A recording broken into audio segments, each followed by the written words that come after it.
Hello friends, কেমন আছেন সবাই? এসআরএস টিভির নতুন ভিডিওতে আপনাদের সবাইকে স্বাগতম।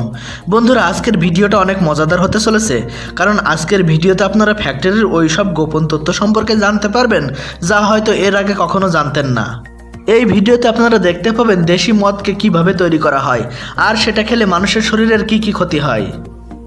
এছাড়াও এই ভিডিওতে আপনারা আরও দেখতে পাবেন কিভাবে ফ্যাক্টরিতে টোস্ট বা রাস্ককে তৈরি করা হয় আর সেটা মানুষের শরীরের কোন কোন ক্ষতি করে। এবং সর্বশেষে দেখতে পাবেন ফ্যাক্টরিতে কিভাবে ট্রাক্টর তৈরি করা হয়। তো বন্ধুরা, চলুন শুরু করি আজকের মজাদার ভিডিওটা শুরু করার আগে একটি ছোট্ট রিকোয়েস্ট, যদি আপনি আমাদের চ্যানেলটাকে এখনও সাবস্ক্রাইব না করে থাকেন তাহলে পরবর্তী আপডেটগুলো সবার আগে পেতে এখনই সাবস্ক্রাইব করুন এবং পাশে থাকা বেল বাটনটি বাজিয়ে দিন। নাম্বার 1, দেশি মদ তৈরির প্রক্রিয়া। বন্ধুরা, আপনারা হয়তো দেশি মাওয়া দারু বা মদ সম্পর্কে শুনেছেন, যেটা ভারতের গ্রামের লোকেরা পান করে থাকে, আর তাই এই মদকে তারা বেশিরভাগ সময় বাড়িতেই তৈরি করে থাকে। তো বন্ধুরা, চলুন দেখে নিই কীভাবে তৈরি হয় দেশি মদ। তো এই মাওয়া মদ তৈরি করতে প্রথমে গাছ থেকে মাওয়া ফলগুলোকে সংগ্রহ করা হয়। বিশেষ করে গাছের গোড়ায় সারা রাত ধরে যে মাওয়া ফলগুলো পড়ে সেগুলোকেই আগে সংগ্রহ করা হয়।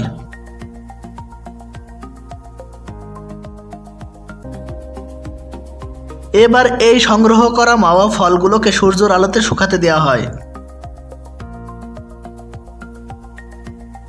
এবার যখন 7 থেকে 8 দিন রোদে শুকানোর ফলে মাওয়া ফলগুলো পুরোপুরিভাবে শুকিয়ে যায়, তখন শুকনো মাওয়া ফলগুলোকে মাটির হাঁড়িতে পুরে পানি দিয়ে হাঁড়ি ভরে দেওয়া হয়। আর এভাবে এই হাঁড়িকে 3 থেকে 4 দিন পর্যন্ত রেখে দেওয়া হয়। এভাবে রেখে দেওয়ার কারণ যাতে এগুলো ভালোভাবে পচে যায়, কেননা মাওয়াকে পচিয়েই এই মদ তৈরি করা হয়। যখন হাঁড়িতে ফার্মেন্টিং প্রসেস অর্থাৎ পচার প্রক্রিয়া শুরু হয়, তখন এতে আলাদা আলাদা কেমিক্যাল রিয়াকশন শুরু হয়, যার ফলে এটাতে আলাদা আলাদা গ্যাস তৈরি হয় আর সাথে সাথে অ্যালকোহলও তৈরি হয়। এবার যখন 3 থেকে 4 দিন পর মাওয়া ফলগুলো পচতে শুরু করে, তখন এগুলোকে মাটির হাঁড়ি থেকে সরিয়ে একটি বড় টিনের হাঁড়িতে ঢালা হয় এবং এতে যার যার টেস্ট অনুযায়ী গুড় এবং অন্যান্য জিনিস মেশানো হয়। এবার এই টিনের হাঁড়ির উপর স্পেশালি ডিজাইন করা একটি মাটির হাঁড়িকে রাখা হয়, যেটার নিচে একটি বড় হোল থাকে আর সাইডে একটি পাইপও লাগানো থাকে। এই স্পেশালি ডিজাইন করা মাটির হাঁড়িটা দেখতে ঠিক এরকম। এবার এই স্পেশাল মাটির হাঁড়ির উপর আর একটি টিনের হাঁড়িকে রাখা হয়, যেটাতে ঠান্ডা পানি ভর্তি করা থাকে। এবার কাদা দিয়ে হাঁড়ির জয়েন্টগুলোকে ভালোভাবে আটকে দেওয়া হয়, যাতে বাইরের বাতাস ঢুকতে না পারে। মাটি দিয়ে আটকানো হয়ে গেলে ইট দিয়ে স্পেশাল চুলা তৈরি করা হয় আর তার উপর হাঁড়িকে বসিয়ে আগুনের তাপ প্রয়োগ করানো হয়। আগুনের তাপ প্রয়োগ করার ফলে হাঁড়ির মধ্যে থাকা পচা মাওয়া ফলগুলোর রস জলীয় বাষ্প হয়ে উপরে উঠে যায়। এবার জলীয় বাষ্পগুলো উপরে উঠে ঠান্ডা পানি রাখা হাঁড়িতে আঘাত করে আর পানিতে পরিণত হয়। এবার এই পানি মাটির হাঁড়ির পাইপ দিয়ে ফোঁটা ফোঁটা করে অন্য একটি পাত্রে পড়তে থাকে, আর এই ফোঁটা ফোঁটা করে পড়া পানিটাই মাওয়া দারু বা মদ। বন্ধুরা, যেহেতু এটাকে মাওয়া ফলকে পচিয়ে তৈরি করা হয়, সেহেতু এটা কিন্তু স্বাস্থ্যের পক্ষে মোটেও ভালো নয়। এটা লিভারের ব্যাপকভাবে ক্ষতি করে। আর তাই আমি সবাইকে অনুরোধ করব, আপনারা সবাই মদ পান থেকে বিরত থাকবেন। নাম্বার 2, বন্ধুরা, এবার আমরা দেখব ফ্যাক্টরিতে টোস্ট বা রাস্ক কিভাবে তৈরি করা হয়। বন্ধুরা, আপনিও হয়তো প্রতিদিনের শুরুটা চায়ের সাথে টোস্ট দিয়েই করে থাকেন। চায়ের সাথে টোস্ট খাওয়াটা তো বাঙালিদের অভ্যাসে পরিণত হয়েছে, কিন্তু বন্ধুরা, এই টোস্ট খাওয়ার অনেক খারাপ দিকও রয়েছে। তো সে বিষয় নিয়ে পরে আলোচনা করব। তার আগে চলুন জেনে নিই টোস্টকে ফ্যাক্টরিতে কিভাবে তৈরি করা হয়। তো টোস্ট বানানোর জন্য ময়দা, চিনি, পানি ও অন্যান্য প্রয়োজনীয় উপাদানকে একটি বড় মিক্সার মেশিনে ঢেলে দেওয়া হয়। এবার এগুলোকে ভালোভাবে মিক্স করা হয়। মিক্স করা হয়ে গেলে এগুলো দেখতে আটার মতো হয়ে যায়। এবার মল্ডিং প্রসেসের কাজ শুরু করা হয়। এরপর এই মাখানো আটাকে মল্ডিং মেশিনে দিয়ে ভালো করে বেক করার জন্য বেকিং সেকশনে পাঠানো হয়। বেকিং সেকশনে হিটে শুকানোর ফলে আটাগুলো ব্রেডের শেপ নিয়ে নেয়।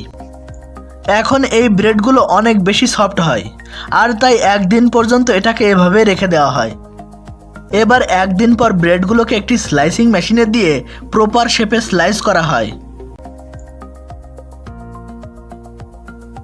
এবার যখন ভালোভাবে স্লাইস করা হয়ে যায় তখন ওয়ার্কাররা ব্রেডের স্লাইসগুলোকে একটি ট্রের উপর জমা করতে থাকে। ট্রের উপর সাজানো হয়ে গেলে ট্রেগুলোকে আবারও হিটিং সেকশনে পাঠিয়ে দেওয়া হয়। এখানে 90 ডিগ্রি সেলসিয়াস তাপমাত্রায় ব্রেডগুলোকে 10 মিনিট পর্যন্ত হিট করা হয়। 10 মিনিট পর হিটিং সেকশন থেকে বের করে কিছুক্ষণের জন্য টোস্টগুলোকে ঠান্ডা করা হয়। আর টোস্টগুলোকে ঠান্ডা করা হয়ে গেলেই তৈরি হয়ে যায় আপনার পছন্দের টোস্ট। এবার এই টোস্টগুলোকে কনভেয়ার বেল্টের সাহায্যে প্যাকেজিং সেকশনে পাঠিয়ে দেওয়া হয়। প্যাকেজিং সেকশনে টোস্টগুলোকে আকর্ষণীয় প্যাকে প্যাক করা হয় এবং মার্কেটে বিক্রয়ের জন্য পাঠিয়ে দেওয়া হয়। বন্ধুরা, টোস্ট বিস্কুট তো তৈরি হয়ে গেছে, কিন্তু আপনাদেরকে এবার জানতে হবে এই টোস্ট বিস্কুটের ক্ষতিকর দিকগুলো কোনটি। আর এই ক্ষতিকর দিক সম্পর্কে জানার জন্য আপনাকে জানতে হবে যে ময়দা থেকে টোস্ট বিস্কুট তৈরি হয় সেই ময়দা কিভাবে তৈরি হয়। বন্ধুরা, এই ময়দাও ওই গম থেকেই তৈরি হয় যেই গমের ময়দা দিয়ে রুটি তৈরি করা হয়। কিন্তু বন্ধুরা, টোস্ট তৈরি করার ময়দা আর রুটি বানানোর ময়দার মধ্যে অনেকটা পার্থক্য রয়েছে। তো টোস্ট তৈরি করার ময়দা তৈরি করার জন্য গমকে পরিষ্কার করে সে গম থেকে ময়দা তৈরি করা হয়। আর এই স্পেশাল ময়দা তৈরি করার জন্য ময়দার ফ্যাক্টরি রয়েছে। তো এই ময়দা তৈরি করার জন্য প্রথমে গমের উপরে থাকা হালকা পর্দা বা খোসাকে গম থেকে আলাদা করে দেওয়া হয়। গমের খোসা আলাদা করার ফলে গমের খোসায় থাকা ফাইবার ও পুষ্টি উপাদানগুলোও গমের খোসার সাথে সাথে আলাদা হয়ে যায়। উপরের খোসা আলাদা করার পর গমের মধ্যে থাকা সাদা অংশটা বাইরে বেরিয়ে আসে। গমের উপর থেকে খোসাকে বাদ দেওয়ার সময় দুটি জিনিস তৈরি হয়। প্রথমটা হলো গমের ভুসি আর দ্বিতীয়টা হলো গমের সুজি। তো ময়দা তৈরির আগেই ভুসি ও সুজি তৈরি হয়ে যায় আর সাথে সাথে ফাইবারও নষ্ট হয়ে যায়। তো ভুসি ও সুজি তৈরি করার পর যে সাদা অংশটা বেঁচে থাকে সেটাকে একটি গ্রাইন্ডিং মেশিনে দিয়ে পিষে সাদা ময়দা তৈরি করা হয়। আর এই ময়দা থেকেই ফ্যাক্টরিতে বিভিন্ন ধরনের খাবার তৈরি করা হয়। তো ময়দা তৈরির প্রক্রিয়া দেখে আপনি বুঝতেই পারছেন ময়দা যদিও গম থেকে তৈরি হয় কিন্তু এতে গমের সম্পূর্ণ পুষ্টি উপাদান থাকে না। আর সবথেকে গুরুত্বপূর্ণ যে বিষয়টা সেটা হলো এতে ফাইবারও থাকে না, যার ফলে এটা খাওয়ার পর পেটে গিয়ে ঠিকভাবে পচতে পারে না। ঠিকভাবে না পচার ফলে পাকস্থলীতে এটা আটকে থাকে। আর তাই এই ময়দার তৈরি খাবারগুলোকে বেশি পরিমাণে খেলে শরীর খারাপ হয়, পাকস্থলীর অনেক সমস্যা হয়। আর তাই আমাদের উচিত ময়দার তৈরি খাবার যতটা সম্ভব কম খাওয়া। তো বন্ধুরা, আশা করি আপনারাও যতটা সম্ভব কম এই খাবারগুলো খাবেন। Number 3, tractor manufacturing process. বন্ধুরা, এবার আমরা দেখব জমি চাষ করা ট্রাক্টরকে ফ্যাক্টরিতে কিভাবে তৈরি করা হয়। বন্ধুরা, বর্তমানে ট্রাক্টরকে শুধু জমি চাষ করাই না, মাটি ও অন্যান্য জিনিসকেও এক স্থান থেকে অন্য স্থানে নিয়ে যাওয়ার জন্য ব্যবহার করা হয়। তো বন্ধুরা, আপনাদের গুরুত্বপূর্ণ সময়কে নষ্ট না করে চলুন দেখে নিই কীভাবে তৈরি করা হয় ট্রাক্টর। তো ট্রাক্টর তৈরি করার জন্য সর্বপ্রথমে ট্রাক্টরের ইঞ্জিনকে তৈরি করা হয়। বর্তমানে আধুনিক ট্রাক্টরগুলোতে উচ্চ ক্ষমতা সম্পন্ন হালকা ইঞ্জিনের ব্যবহার করা হয়। ইঞ্জিনে লাগানো ছোট বড় সকল পার্টগুলোকে আলাদা আলাদাভাবে তৈরি করে একটি নির্দিষ্ট স্থানে অ্যাসেম্বল করা হয়। ট্রাক্টরের ইঞ্জিনে ডিজেলের ব্যবহার করা হয়। আর এই ইঞ্জিনকে চালানোর জন্য কম্প্রেশন আইসিজেনেশনের ব্যবহার করা হয়।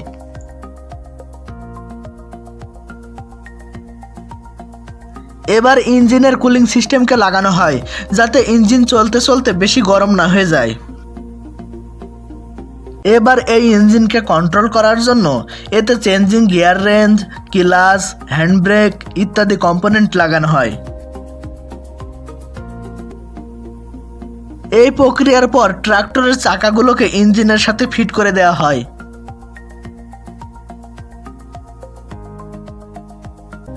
টায়ার, ইঞ্জিন এবং অন্যান্য বডি পার্টস যেগুলো আগে থেকেই তৈরি করা থাকে সেগুলোকে লাগানোর পর ট্রাক্টরের পেন্টিংয়ের কাজ করানো হয়। এই ফ্যাক্টরিগুলোতে পেন্টিংয়ের কাজ আধুনিক রোবোটিক মেশিনের সাহায্যে করা হয়ে থাকে। এবার যখন কালার করা হয়ে যায় তখন এখানকার ইঞ্জিনিয়াররা ট্রাক্টরগুলোকে ভালোভাবে জাজ করে। এরপর ট্রাক্টরগুলোতে কোম্পানির লোগো বা স্টিকারগুলোকে লাগানো হয়। এবার সর্বশেষে ট্রাক্টরগুলোকে একটি মেশিনের সাহায্যে ভালোভাবে টেস্ট করা হয়। এখানে দেখা হয় ট্রাক্টরের প্রত্যেকটা পার্টস ঠিকভাবে চলছে কিনা। টেস্টে ওকে থাকলে এই ট্রাক্টরগুলো পুরোপুরিভাবে তৈরি। এবার এগুলোকে বেচার জন্য আলাদা আলাদা শোরুমে পাঠিয়ে দেওয়া হয়। তো বন্ধুরা, ভিডিওটা কেমন লাগলো আমাদের কমেন্ট করে অবশ্যই জানাবেন। আর যদি ভিডিওটা ভালো লেগে থাকে তবে ভিডিওতে একটি লাইক করুন, আর যাতে আপনার বন্ধুরা দেখতে পারে তাই ভিডিওটাকে বেশি বেশি করে শেয়ার করুন। ভবিষ্যতে এমন ভিডিও আরও দেখতে আমাদের চ্যানেলটাকে সাবস্ক্রাইব করার সাথে সাথে পাশে থাকা বেল বাটনটি বাজিয়ে দিন। ভিডিওটা দেখার জন্য ধন্যবাদ।